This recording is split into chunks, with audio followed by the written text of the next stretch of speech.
Yo, what's good with y'all, man? Elvis Beatz back with another tutorial, man. You know the vibes. Today we're doing a K-Flock type beat tutorial. It's coming from a guy who has produced multiple beats for K-Flock. I'm gonna give you the most accurate information on how to make a K-Flock type beat. You're not gonna find the shit anywhere else, so make sure you stay tuned, man. All right, so first thing you want to do, most important thing, is find a fire sample. So what I went and did is I took this sample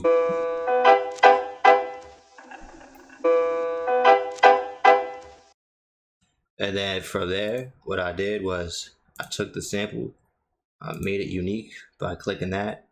Like, so basically what you want to do is you want to take this, just like place it down right there, click it, make unique, and then it would end up like that type shit. And then what you want to do with that is you want to basically like make it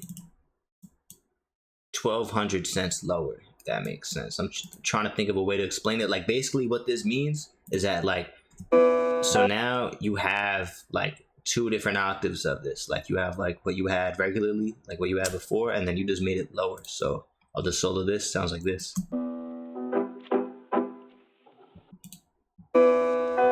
And now it sounds like that, as opposed to sounding just like this.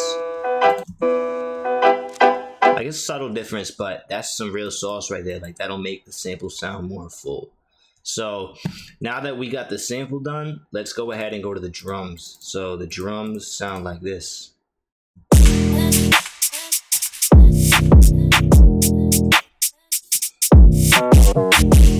then with the sample, it sounds like this.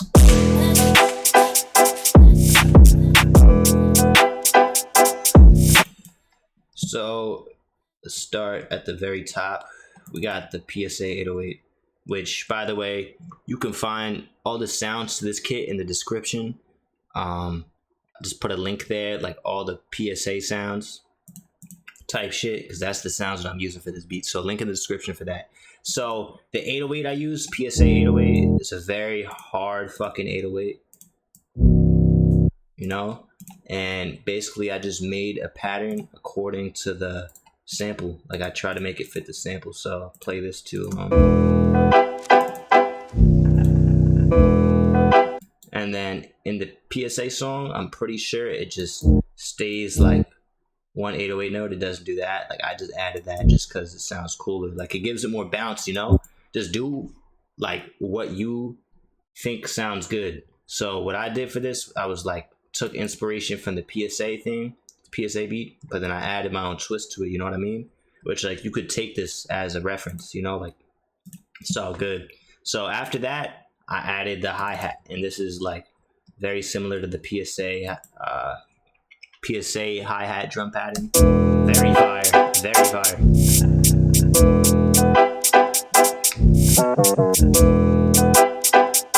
See, you got those slides going. The little slides, this is what the slides sound like. Forgot to show you that. See?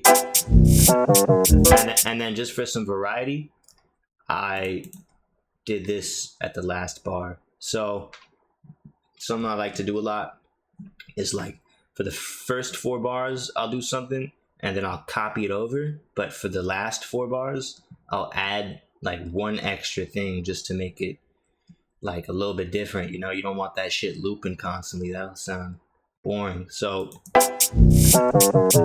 I like finished the 808 slide pattern, but right here, like, I only did 3 notes, if you know what I mean.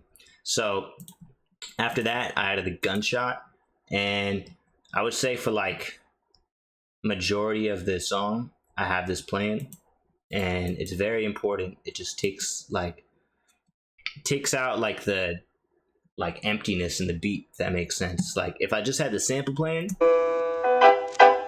with the drums, it'd be kind of boring. This just gives it more bounce, you know? So what I did is I clicked it in on the downbeat and then just like basically added some fake delay, which what I mean by that is in the piano roll, I took the notes and I did a fade in the velocity, which makes them sound lower and lower after each time it hits. So like this.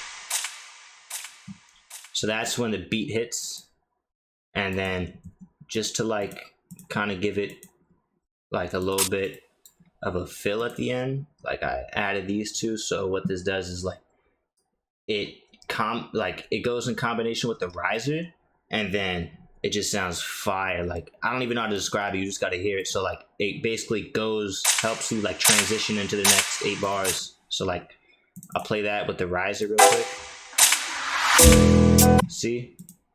And then after that I added the snuff. So that complements the gunshot. Very, very nice. If you want to copy all this, screenshot it, do whatever the fuck you want with it.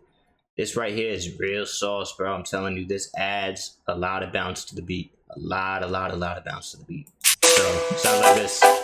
And then like I said with the variety, I like to change it up. So I made it similar, but I added just a little. See? It's like those extra little notes. So then after that, I added a little triangle. Sounds like this. So when the actual beat's playing, it sounds like this.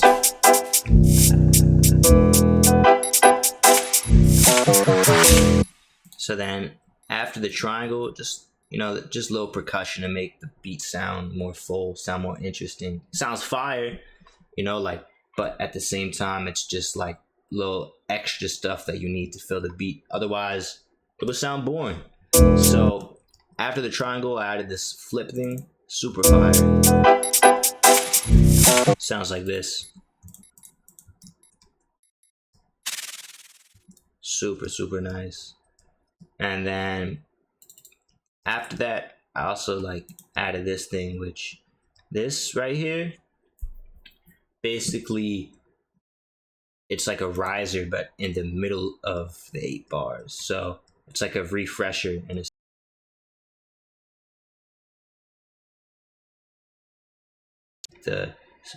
the risers are on like transitioning into the next 8 bars or whatever. But like this right here definitely works.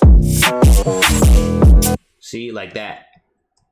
And then after that, I added these kicks, and these kicks complement the 808 real well, with the hi-hats and the snare, which I'm about to get to next. But sounds like this.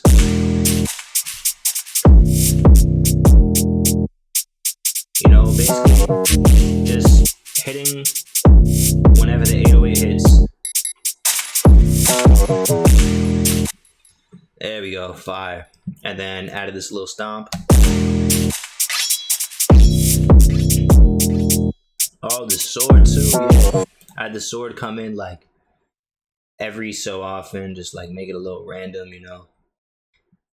More variety, bro. That's what it's really all about, is just like making it as interesting as possible, not letting it sound like it's looping.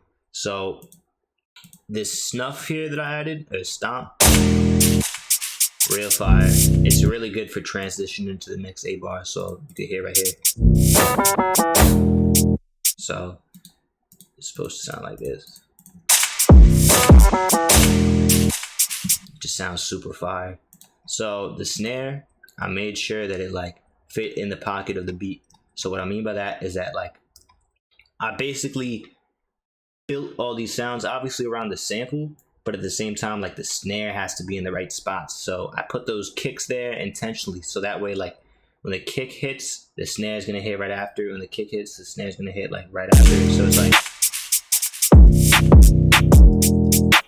like fire bounce, and then you add the sample on top of that, and that shit's fucking knocking, bro. It sounds like this.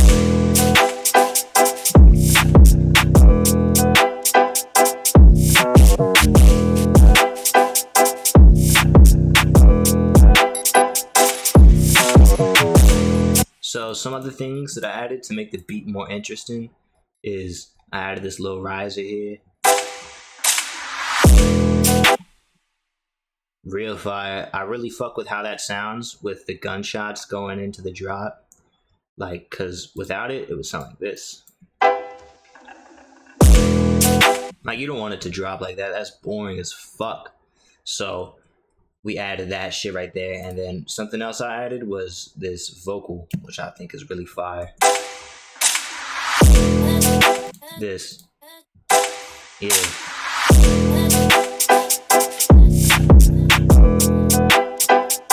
See, there we go. And then the last thing that I added was this right here, like a little bongo thing, which this is really, really hard. Something that I've really preached is having your transition sound nice. So after like these 8 bars, when it goes into here, it almost sounds like this is when the beat drops, just because it has like other shit in it. You feel me? Like it has the sword and it has the bongo. It makes it sound like, all right, this is where you're supposed to start rapping type shit. So it's gonna sound like this. It's these things right here.